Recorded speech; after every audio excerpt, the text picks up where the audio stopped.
Sobat Culture, saya sedang ada di Kudus.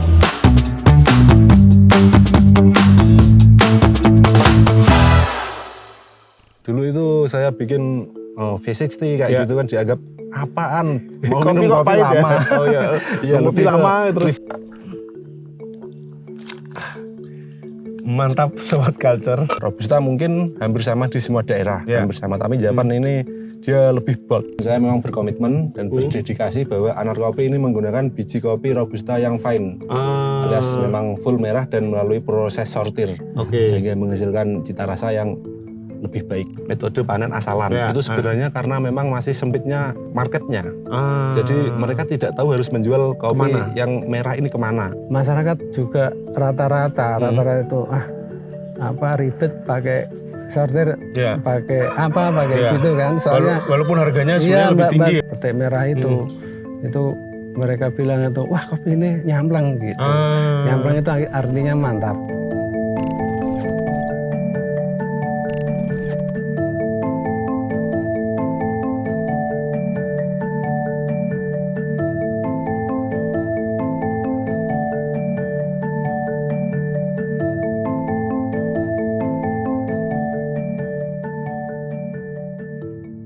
Sobat Culture, kali ini saya tidak ada di Jogja, tapi ada di sebuah desa bernama Desa Japan di Kecamatan Dawe, Kabupaten Kudus. Desa ini punya potensi luar biasa dalam dunia perkopian. Belum banyak mungkin orang yang tahu bahwa kopi Robusta di sini itu istimewa. Hari ini saya berjanji membuat janji ketemu dengan Direktur BUMDes Tunggak Jati, Pak Bejo, dan juga ada beberapa petani kopi. Kita akan ngobrol soal potensi kopi di Desa Japan.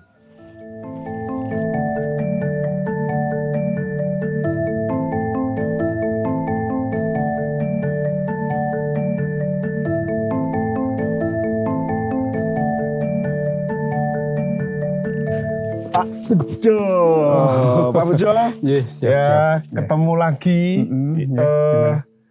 Pak Bejo ini sedang ngapain?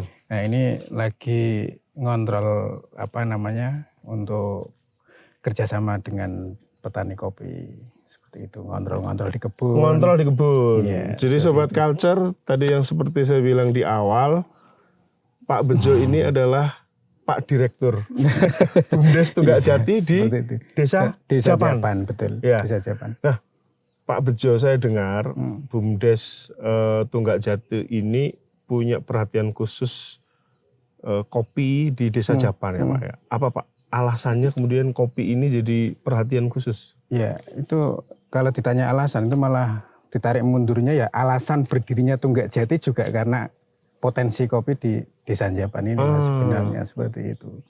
Apa potensinya seperti apa? Potensinya adalah kita petani kopi di sini tuh banyak, kebunnya juga luas, bahkan pasca panennya juga begitu melimpah. Seluas apa kebunnya? Seluas daripada Desa Japan itu sendiri sebenarnya, karena di samping-samping rumah juga mereka punya kebun-kebun kopi seperti itu. Dengan itu makanya dari BUMDes Tunggak Jati didirikan juga tergerak sejak awalnya memang untuk pengolahan potensi kopi di Desa Japan. Meskipun pada akhirnya nanti perjalanannya juga bukan hanya sekedar kopi, termasuk di pemasarannya dan lain sebagainya. Kalau seperti itu. Iya, kalau kopi Japan sendiri nih Pak, istimewanya sampai kemudian warga atau bersepakat lah, yuk kita buat BUMDes untuk mengangkat kopi di Japan. Apa istimewanya kopi di Japan?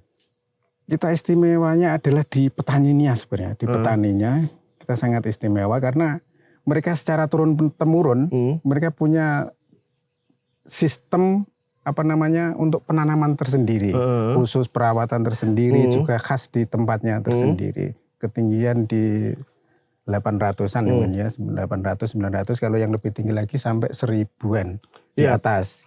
Tapi ini jenis kopi Robusta ya, saya dengar Robusta. ya? Kalau yang di Muria, di Japan, Robusta. Jenisnya Robusta. Seperti itu. Terus mengawalinya ya, kopi ini kemudian jadi fokus dari BUMDes, itu bagaimana?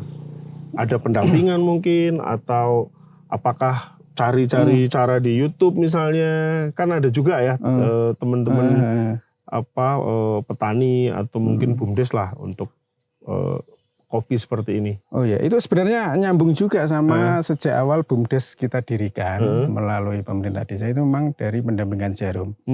Seperti itu, maka fokus terkait kopi itu pelatihan juga dari jarum sebenarnya. Sejak awal. Oh berarti lebih ke ini ya, pendampingan dalam bentuk pelatihan dalam hal apa aja itu berarti? Dari manajemen di BUMDesnya sendiri, nanti sistem pengolahannya seperti apa. Nah harapannya ke depan ya makin ditambah lagi lah untuk bagaimana supaya kopi di Japan ini makin terkenal. Peran BUMDes nih ke petani kopi dalam hal apa Pak Bejo? Kita untuk saat ini untuk peran BUMDes ke petani di desa Japan adalah memasarkan dari produk-produk UMKM di masyarakat. Bahkan di BUMDes sendiri tidak membuat branding yang terkait kopi, karena kita memang yang mau kita angkat adalah UMKM-nya di masyarakat seperti itu. Iya. Nah, jadi arah kedepannya kopi Japan ini di desa Japan ya akan dibawa kemana Pak? Ya maunya ya go internasional.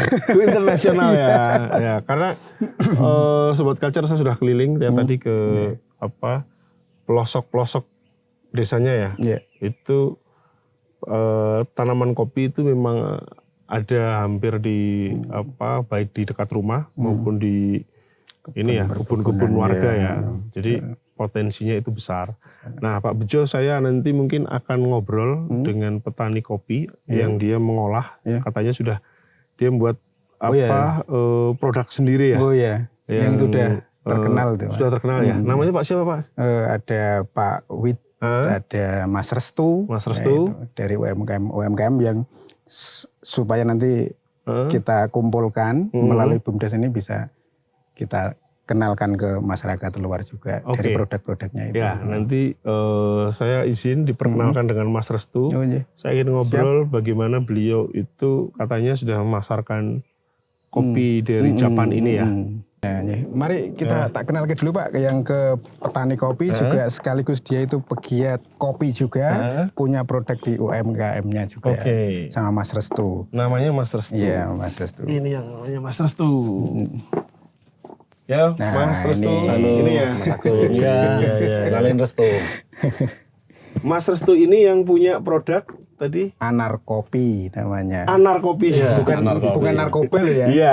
Tapi namanya Anar Kopi itu unik Mas. Kenapa Anar Kopi namanya? Itu multi tafsir sih Mas. Jadi saya membiarkan orang-orang menilai sendiri. Iya, ini karena namanya agak unik. Nah, tadi disebut Pak Bejo itu Mas Restu ini termasuk sedikit dari petani di Japan ya, yang itu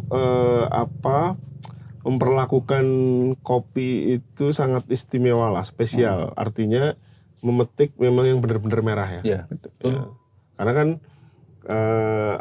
tadi proses edukasinya itu ternyata masih banyak juga masyarakat di sini yang istilahnya Mas dipetik hijau ngerat ya. Asalan. Panen asalan. Apa alasannya Mas? Kenapa kan kalau ngerat asalan kan cepet Mas dapat uangnya? Kalau saya sendiri kan hasil tani saya kan saya buat produk UMKM saya sendiri, di mana tadi yang namanya Anar Kopi. Dan saya memang berkomitmen dan berdedikasi bahwa Anar Kopi ini menggunakan biji kopi Robusta yang fine, alias memang full merah dan melalui proses sortir, sehingga menghasilkan cita rasa yang lebih baik begitu. Nah sekarang saya minta ditunjukkan nih Mas. Oh ya, biji seperti apa yang fine ya? Fine. Yang kemudian jadi kopinya Anar Kopi ini. Silakan kita ke kebun. Kita kebun Sobat Culture.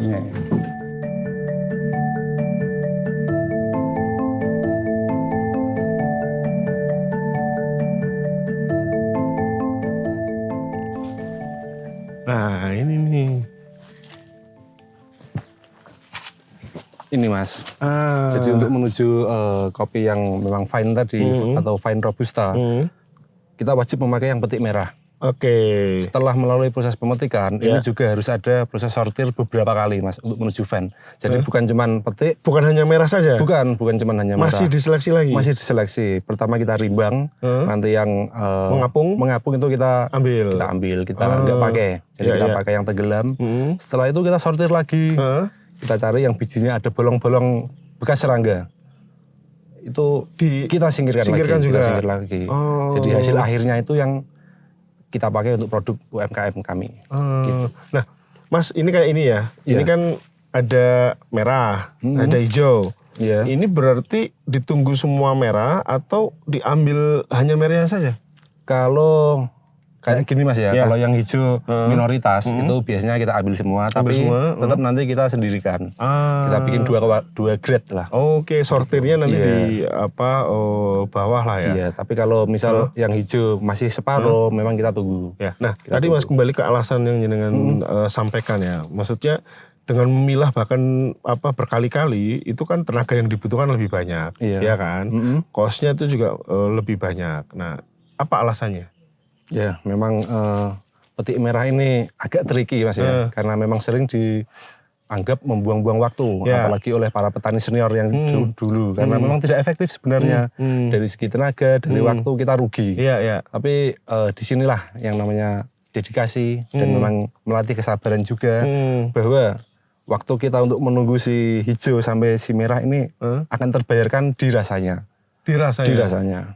Jadi kalau robusta kan identiknya pahit. Pahit, ya, pahit. Yang orang-orang tahu memang cuma pahitnya. Iya, iya. Tapi ketika kita pakai biji merah dan fine tadi akan ada sweetness-nya ada, acidity-nya masih ada. Jadi hampir kayak Arabica ya?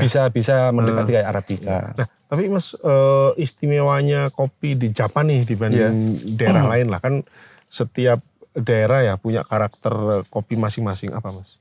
Kalau Japan sendiri kan memang karena ketinggiannya di bawah 1000 mdpl, jadi memang mayoritas kan robusta. Robusta mungkin hampir sama di semua daerah, hampir sama. Tapi Japan ini dia lebih bold.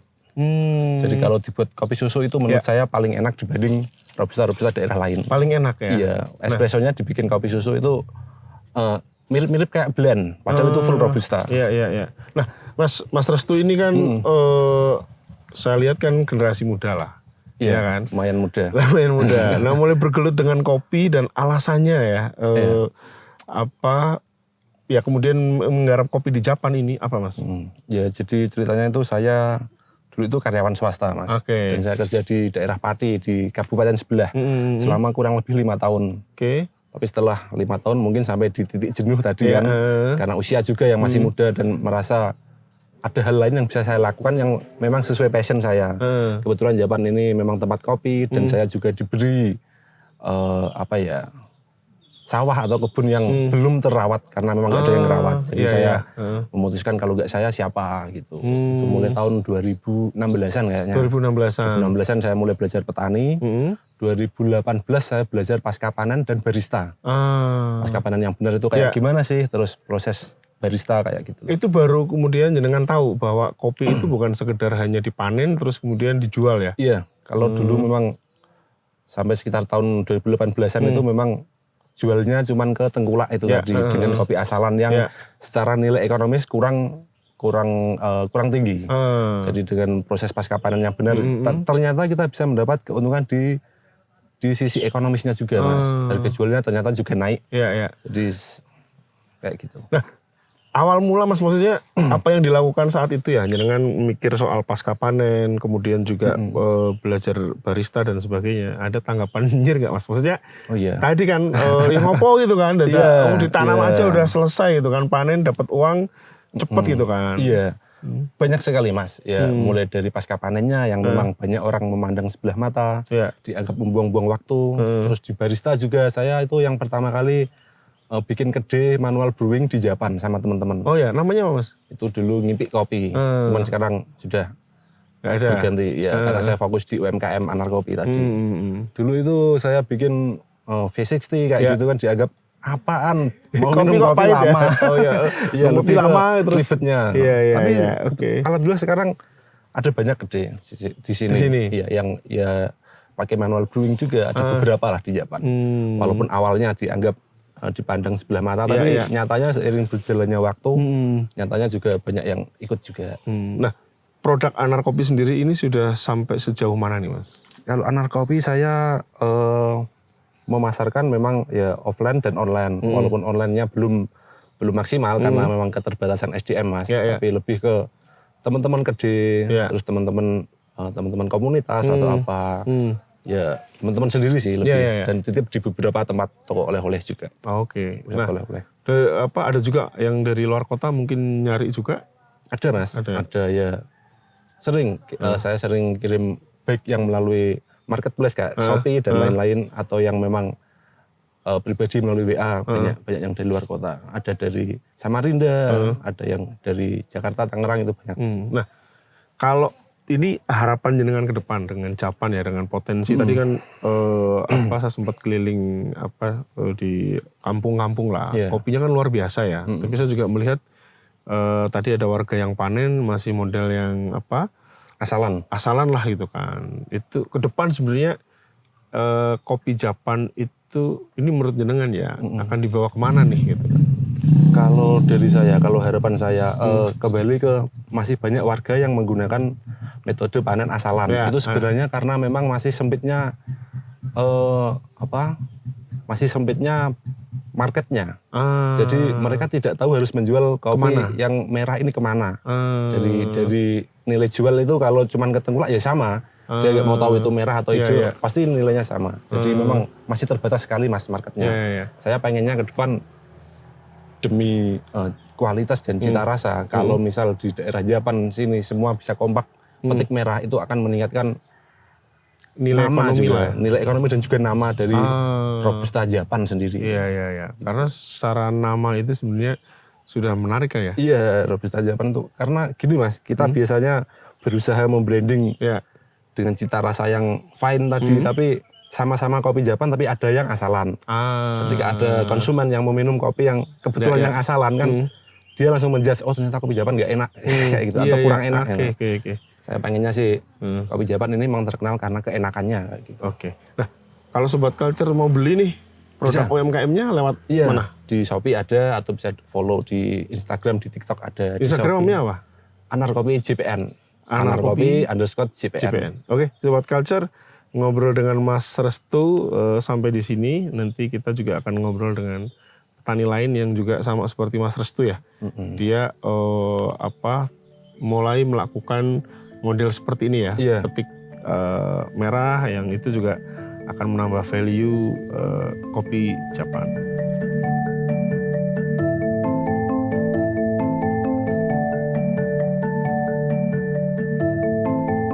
Sobat Culture, setelah tadi kita ngobrol dengan Mas Restu di kebun kopi, kali ini saya akan ngobrol dengan Pak Wit. Pak Wit ya. Ya, nama lengkapnya Sriwidodo. Pak Sriwidodo. Beliau itu adalah salah seorang sesepuh, orang senior ya, orang warga yang di sini seperti yang dibilang tadi Mas Restu, Pak Wit ini adalah orang yang lebih lama ya, yang kemudian memperlakukan kopi itu sebagai tanaman yang ya memanennya aja bijinya itu hanya yang merah saja ya Pak ya. Nah Pak Wit, gambarannya nih sebelum kemudian masyarakat di sini ya atau Pak Wit dan Mas Restu itu tahu nih cara memanen kopi yang benar, itu kondisinya seperti apa sih di sini? Ya kalau dulu itu kan kopi kalau sudah tua gitu sesuai kebutuhan lah itu Mas, sesuai kebutuhan. Jadi petani itu kalau manen kopi itu kalau dia butuh duit walaupun masih belum begitu tua itu udah dipanen gitu ya, dan dipanen gitu. Apa istilahnya itu asalan ya? Ya asalan. Pokoknya kalau lagi butuh atau kemudian ada waktunya, ini ada yang sudah kelihatan merah nih, pokoknya semua dipanen ya. Misalnya baru sekitar 25% merah lah itu sudah dipanen. Nah, gimana ceritanya kemudian Pak Wit itu memilih untuk hanya memanen biji yang merah saja? Ya awalnya juga coba-coba ngerasain kopi yang hijau, terus yang kuning, terus yang merah, terus yang campur. Itu rasanya lebih enak yang mana gitu. Tapi setelah dicicipi sama teman-teman itu kok yang enak kok yang merah. Terus pas itu ada juga pendampingan dari dinas lah. Kalau saya ikutnya di pariwisata, terus juga ada pendampingan dari tim Jawa Legend dari Pati. Itu juga memberi wawasan lah masalah pengolahan kopi dari mulai petik sampai pasca panen, sampai jadi dihidangkan lah, gitu, dihidangkan di gelas gitu untuk diminum. Dan Bapak baru tahu ya kalau ternyata kopi yang perlakukan mulai dari menanam, terus kemudian merawat dan pasca panennya dengan benar ya, itu rasanya enak dan juga nilai ekonomisnya lebih tinggi. Nah, gitu. Terus kemudian Pak Wid berinisiatif bukan hanya punya kebun kopi ya, kemudian membuat produk kopi juga. Apa tuh Pak alasannya Pak? Nah itu dulu itu waktu 2018, 2018 itu harga kopi pas rendah-rendahnya ya. Terus kopi dari sini kan banyak yang keluar daerah. Jadinya terus di sini itu juga dekat tempat wisata Muria ya. Nah itu kenapa orang-orang di warung itu juga biasanya kan ngopi. Nah, kenapa kita tidak bikin kopi aja, nanti bisa nilai ekonomisnya lebih tinggi kan daripada dijual green bean. Itu kan dulu itu sekitar 15 sampai 18.000 lah per kilo ya. Green bean ya. Green bean ya. Terus kalau dibikin kopi bubuk itu kan kalau dijual bisa 2 kali lipat lah. Gitu. Nilainya bertambah ya. Nilainya bertambah.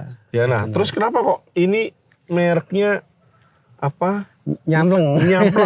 Tadi saya bacanya ngampleng Pak. Itu kan. Iya. Ini dulu waktu pertama bikin kopi itu teman-teman pas pada ngumpul kan. Saya kasih kopi yang merah. Kopi yang petik merah itu. Itu mereka bilang itu, wah kopi ini nyampleng gitu. Nyampleng itu artinya mantap. Oh gitu. nyampleng itu artinya mantap.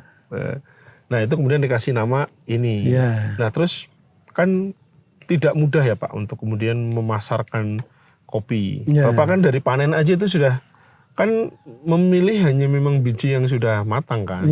Terus kemudian sortirnya itu kan seleksinya itu kan ternyata nggak hanya sekali ya. Kalau tadi saya ngobrol dengan Mas Restu itu sampai berkali-kali gitu kan.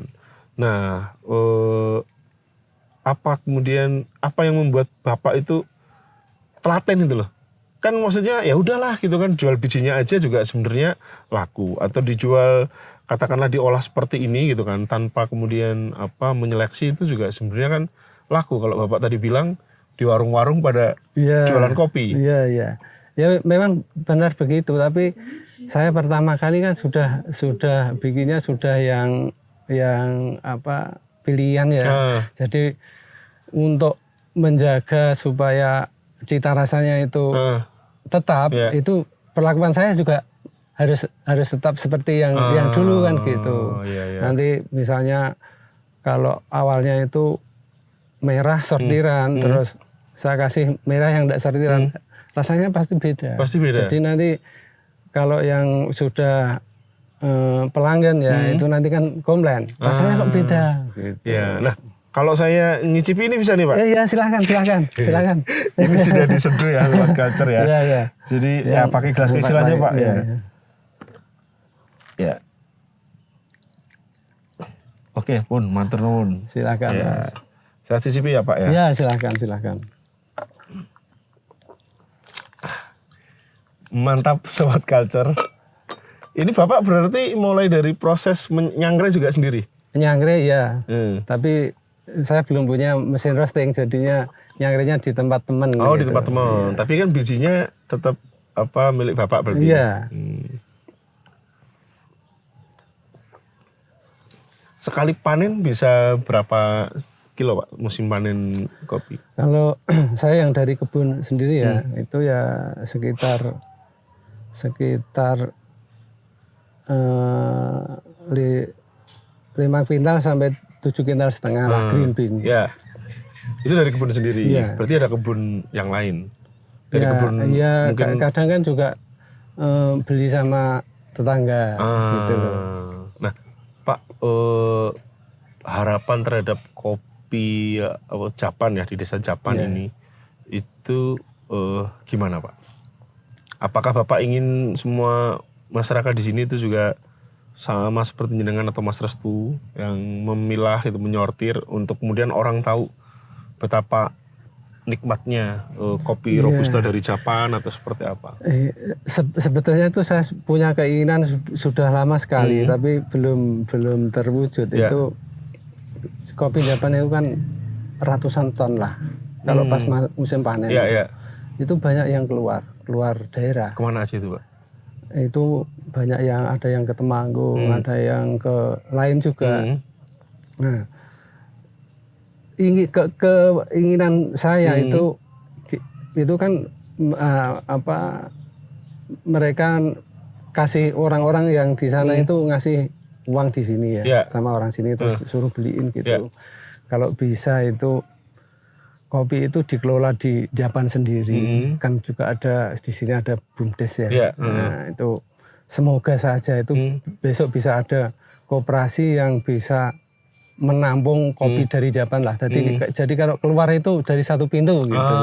Keluar itu sudah dengan inilah minimal ya atau minimal green bean lah. ya. Green bean yang memang sudah ada yang memproduksi dari sini ya. Jadi keluar itu bukan kondisi tadi mentah ya. Iya.